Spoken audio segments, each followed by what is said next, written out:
Assalamualaikum warahmatullahi wabarakatuh. Kami dari kelompok 3 akan mempresentasikan apa itu entrepreneurship.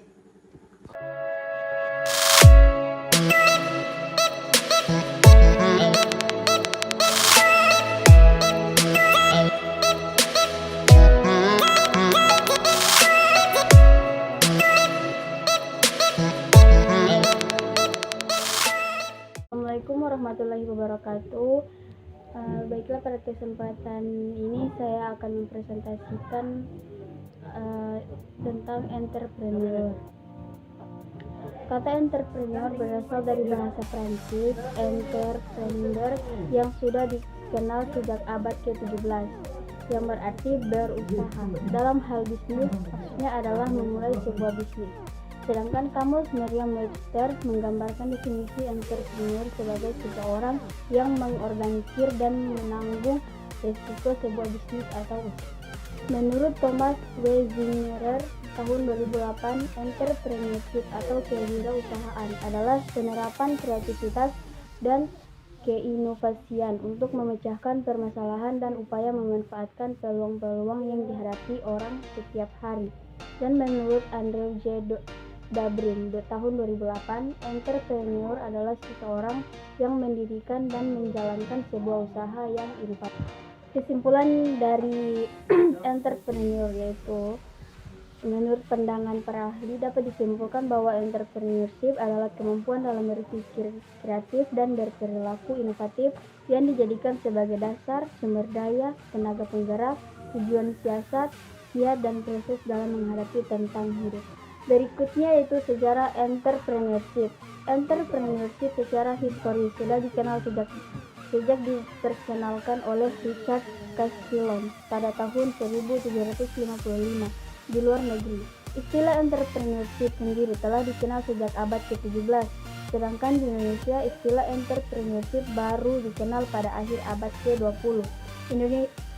Beberapa istilah entrepreneurship seperti di Belanda dikenal dengan ondernemer, dalam bahasa Prancis dikenal dengan istilah entrepreneur, dalam bahasa Jerman entrepreneur disebut dengan Unternehmer, turunan dari kata Unternehmen yang diartikan menjalankan, melakukan, dan berusaha.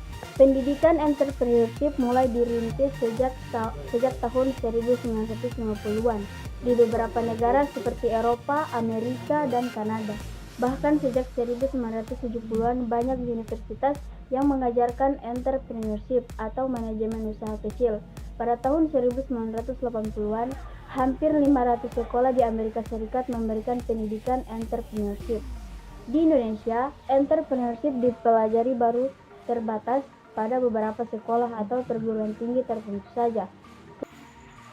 Tahap-tahap entrepreneurship. Jadi ada beberapa tahap-tahapan yang perlu dilakukan oleh seorang entrepreneurship dalam menjalankan usahanya. Tahap yang pertama ada tahap memulai. Tahap di mana seorang yang berniat untuk melakukan usaha mempersiapkan segala sesuatu yang diperlukan. Diawali dengan melihat tantangan atau peluang usaha baru dan dilanjutkan dengan kemungkinan dan adanya keinginan untuk membuka usaha baru. Tahap yang kedua ada tahap melaksanakan usaha. Dalam tahap ini seorang entrepreneur mengelola berbagai aspek yang terkait dengan usahanya, mencakup aspek-aspek menjalankan bentuk usaha, pembiayaan, sumber daya manusia, kepemilikan, organisasi, kepemimpinan yang meliputi bagaimana mengambil resiko dan mengambil keputusan. Yang ketiga ada tahap mempertahankan usaha. Tahap di mana entrepreneur berdasarkan hasil yang telah dicapai melakukan analisis untuk mengatasi segala masalah dan hambatan dalam menjalankan usahanya. Kemudian tahap yang keempat ada tahap mengembangkan usaha. Tahap ini adalah di mana entrepreneurship berdasarkan hasil yang telah dicapai melakukan analisis, perkembangan dan inovasi untuk ditindaklanjuti sesuai dengan kondisi yang dihadapi dalam perkembangannya, bisa dengan memperbanyak relasi Siapa saja yang dianggap sebagai entrepreneur? Menurut Profesor Dr. J. Winardi SE, ada sejumlah karakteristik tipikal entrepreneur yang antara lain mencakup: yang pertama yaitu lokus pengendalian internal. Para entrepreneur beranggapan bahwa mereka berkemampuan untuk mengendalikan nasib mereka sendiri. Mereka mampu mengarahkan diri mereka dan mereka menyukai otonomi. Yang kedua yaitu tingkat energi tinggi. Para entrepreneur merupakan manusia yang persisten, yang bersedia bekerja keras, dan mereka bersedia untuk berupaya ekstra untuk meraih keberhasilan. Yang ketiga yaitu kebutuhan tinggi akan prestasi. Para entrepreneur termotivasi untuk bertindak secara individual untuk melaksanakan pencapaian tujuan-tujuan yang menentang. Yang keempat yaitu toleransi terhadap ambiguitas. Para entrepreneur merupakan manusia yang bersedia menerima risiko. Mereka mentoleransi situasi-situasi yang menunjukkan tingkat ketidakpastian tinggi. Yang kelima yaitu kepercayaan tinggi. Para entrepreneur merasa diri mereka kompeten dan mereka yakin akan diri mereka sendiri dan mereka bersedia untuk mengambil keputusan. Dan yang keenam, berorientasi pada action. Para entrepreneur berupaya agar mereka bertindak mendahului munculnya masalah-masalah. Mereka ingin menyelesaikan tugas-tugas mereka secepat mungkin dan mereka tidak bersedia menghamburkan waktu berharga. Perguruan tinggi berbasis entrepreneurship. Perguruan tinggi mulai mencetak para lulusan yang tidak sekedar menjadi pencari kerja, tetapi mencetak para entrepreneur muda yang berbekal skill. Perguruan tinggi mulai mencetak para lulusan yang tidak sekedar menjadi pencari kerja, tetapi mencetak para entrepreneur muda yang berbekal skill, knowledge, konsep, dan strategi yang baik untuk membuat mereka sukses di kemudian hari. Di dalam Undang-Undang Badan Hukum Pendidikan disebutkan universitas harus mendorong kewirausahaan. Hal ini didukung oleh pemerintah karena pemerintah ingin menciptakan UKM muda. Dengan demikian, iklim investasi menjadi kondusif dan tingkat pengangguran yang besar akan semakin berkurang. Andil perguruan tinggi memampukan para lulusannya menciptakan lapangan pekerjaan baru patut diperhatikan.